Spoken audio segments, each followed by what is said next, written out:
नमस्कार, SBT news में आपका स्वागत है। पेश है 12 नवंबर शनिवार दोपहर 3:15 बजे राजस्थान की 15 बड़ी खबरें। सबसे पहले एक नजर डालते हैं आज के हेडलाइंस पर। जयपुर हाईकोर्ट की नई बिल्डिंग में राष्ट्रीय लोक अदालत। आखिर जयपुर में नाइट बाजार लगाने का मार्ग प्रशस्त। सतर्कता शाखा ने जयपुर में हटाए अतिक्रमण, सामान जब्त। अस्पतालों में फिर से बायोमेट्रिक हाजिरी शुरू करने की कवायद। और खाचरियावास बोले, पायलट से अब कोई गिला शिकवा नहीं। और अब खबरें विस्तार से। राजस्थान राज्य विधिक सेवा प्राधिकरण की ओर से राष्ट्रीय लोक अदालत का आयोजन किया जा रहा है। जयपुर स्थित हाईकोर्ट परिसर की न्यू बिल्डिंग में इस लोक अदालत का न्यायाधीश वीरेंद्र कुमार ने शुभारंभ किया।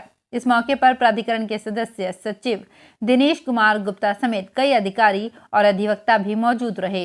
ये लोक अदालत राजस्थान हाईकोर्ट की जोधपुर और जयपुर पीठ के साथ ही प्रदेश के सभी अधीनस्थ न्यायालयों के साथ राजस्व कोर्ट, उपभोक्ता मंच एवं अन्य प्रशासनिक अधिकरणों में आयोजित की जा रही है। जयपुर के निवासियों के लिए खुशखबरी है। जलमहल की पाल पर शनिवार और रविवार को नाइट मार्केट सजेगा। हालांकि 26 सितंबर को जब इस बाजार का ट्रायल हुआ था, तब हेरिटेज नगर निगम के महापौर मुनेश गुर्जर ने आपत्ति जताई थी। महापौर का कहना है कि ये निगम की संपत्ति है और बाजार से निगम को आर्थिक नुकसान उठाना पड़ेगा। बाजार को लेकर हेरिटेज नगर निगम ने तैयारी पूरी कर ली है। बाजार में करीब 150 से अधिक स्टॉल्स लगाई जाएगी। जयपुर में अतिक्रमण का सतर्कता शाखा का डंडा चला। ग्रेटर नगर निगम ने शहर के विभिन्न इलाकों में अस्थायी अतिक्रमण हटाए। इस दौरान सवाई मानसिंह अस्पताल, ट्रोमा सेंटर, बांगड़ अस्पताल, जेके लोन अस्पताल, दुर्गापुरा पुलिया के नीचे और जवाहर सर्कल से अस्थायी अतिक्रमण हटाए गए। सतर्कता शाखा के उपायुक्त सेठाराम बंजारा ने बताया कि 8,000 रुपए कैरिंग चार्ज के वसूले हैं। इसके अलावा 4 ट्रक और 4 ट्रैक्टर सामान भी जब्त किया गया है। कोरोना काल में अस्पतालों में बंद हुई बायोमेट्रिक हाजिरी की प्रक्रिया अब फिर से शुरू होगी। राष्ट्रीय आयुर्विज्ञान आयोग ने राजस्थान के सभी मेडिकल कॉलेजेस में 10 अक्टूबर तक आधार कार्ड आधारित बायोमेट्रिक हाजिरी शुरू करने का निर्देश दिए थे। एनएमसी ने निर्देश दिए थे कि इस तारीख तक बायोमेट्रिक हाजिरी शुरू नहीं की गई तो नियमानुसार कार्यवाही की जाएगी। लेकिन इसके बाद भी अब तक प्रदेश के अधिकतर मेडिकल कॉलेज में हाजिरी शुरू नहीं हो सकी है। राजस्थान में गहलोत सरकार में कैबिनेट मंत्री प्रताप सिंह खाचरियावास लगातार चर्चाओं में हैं। पहले इन्हें पूर्व डिप्टी सीएम सचिन पायलट के नजदीकी लोगों में गिना जाता था, लेकिन जुलाई 2020 में मानेसर की बगावत और 25 सितंबर को बड़ी संख्या में विधायकों के इस्तीफों के बाद दोनों के बीच दूरियां बढ़ गई थी। सीएम बदलने की बातों के बीच खाचरियावास ने पायलट के लिए कहा था कि लोकतंत्र में नंबर गेम ही सब कुछ होता है, लेकिन हाल ही में पायलट ने खाचरियावास के घर जाकर मुलाकात की। इसके बाद दोनों के तेवर बदले हैं। गुजरात विधानसभा चुनाव के लिए भारतीय जनता पार्टी की ओर से जारी स्टार प्रचारकों की सूची राजस्थान के लिहाज से सभी को चौंका रही है। दरअसल भाजपा केंद्रीय नेतृत्व की हरी झंडी के बाद जारी हुई 40 स्टार प्रचारकों की सूची में राजस्थान के किसी भी नेता को जगह नहीं दी गई है। सूची में राजस्थान से एकमात्र सांसद भूपेंद्र यादव का नाम जरूर नजर आता है, लेकिन उन्हें भी गुजरात चुनाव प्रभारी के कारण जगह दी गई है। उम्मीद की जा रही थी कि पड़ोसी राज्य होने के नाते गुजरात में स्टार प्रचारकों की सूची में राजस्थान के नेताओं को जगह मिलेगी। राजस्थान के झुंझुनू में खाद्य सुरक्षा के तहत गरीबों का गेहूं डकारने वाले सरकारी कर्मचारियों से प्रशासन अब तक करोड़ों रुपए की वसूली कर चुका है। प्रशासन की ओर से पूरे जिले में अब तक 2520 सरकारी कर्मचारियों से करोड़ों रुपए की वसूली की गई है, लेकिन अभी भी 764 कर्मचारी ऐसे हैं जिनसे वसूली नहीं हो पाई है। विभाग इन कर्मचारियों को नोटिस भी दे चुका है, लेकिन ये राशि जमा नहीं करवा रहे हैं। विभागीय अधिकारी अब इनका वेतन रुकवाकर वसूली करेंगे। सवाई माधोपुर जिले के रणथंभौर में पर्यटन सीजन परवान पर है। प्रतिदिन बड़ी संख्या में देशी विदेशी पर्यटक रणथंभौर भ्रमण के लिए पहुंच रहे हैं।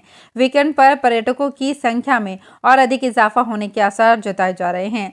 वन विभाग से मिली जानकारी के अनुसार रणथंभौर की एडवांस ऑनलाइन बुकिंग आगामी 2 दिन के लिए फुल हो चुकी है। वन अधिकारियों ने बताया कि शनिवार और रविवार को छुट्टी का दिन होने के कारण पर्यटकों की आवक में इजाफा होने के आसार हैं। डूंगरपुर में साबला संत मावजी की कर्मस्थली बेनेश्वर धाम पर आगामी 27 नवंबर से 2 दिसंबर को प्रस्तावित महंत अच्युतानंद महाराज के सानिध्य में प्रतिष्ठा महोत्सव की तैयारियां चल रही है। मुख्य पंडित निकुंज पांड्या व गायत्री परिवार के भूपेंद्र पांड्या के मार्गदर्शन में माव भक्तों ने कुंड निर्माण, यज्ञशाला के साथ धर्म सभा, यज्ञ में यजमान और यज्ञ कुंड के साथ मुख्य कुंड निर्माण का कार्य शुरू किया। फिलहाल 150 से अधिक कुंडों का निर्माण का कार्य प्रगति पर है। जिला कलेक्टर लक्ष्मी नारायण ने महंत अच्युतानंद महाराज से भेंट कर तैयारियों की जानकारी ली। बीकानेर जिले में किसानों की बंजर अनुपयोगी भूमि पर सौर ऊर्जा संयंत्रों को लगाने की प्रक्रिया शुरू हो गई है। इसके लिए सौर कृषि आजीविका योजना के अंतर्गत पोर्टल लॉन्च किया गया है।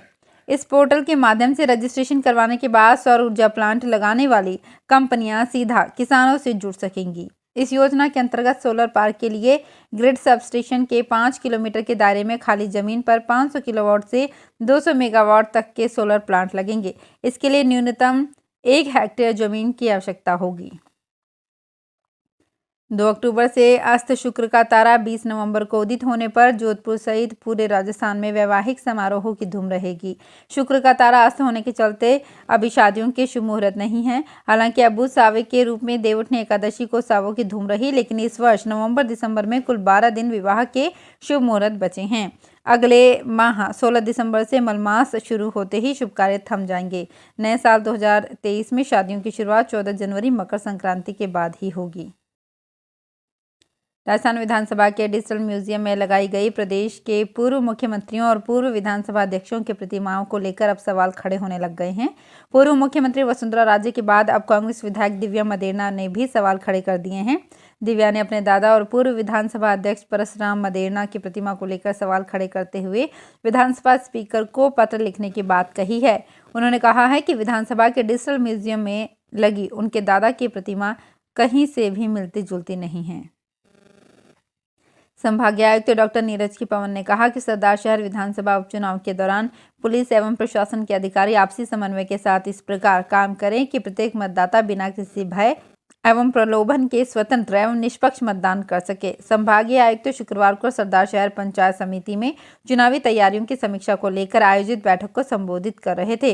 इस मौके पर पुलिस महानिरीक्षक ओम प्रकाश, जिला निर्वाचन अधिकारी सिद्धार्थ सिहाग, पुलिस अधीक्षक दिगंत आनंद आदि भी मौजूद रहे।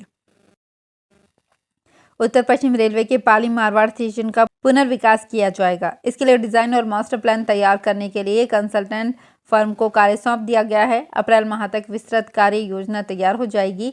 इस कार्य योजना के तहत स्टेशन पर एयरपोर्ट की तर्ज पर विश्व स्तरीय सुविधाएं उपलब्ध कराई जाएंगी। ये स्टेशन शहर के साउथ और नॉर्थ हिस्सों को जोड़ने का कार्य भी करेगा। अब इस स्टेशन का एक प्रवेश द्वार है। पुनर्विकास होने पर दोनों ओर प्रवेश द्वार होंगे। पाली विधायक ज्ञानचंद पारक भी महाप्रबंधक से चर्चा करने स्टेशन पहुंचे।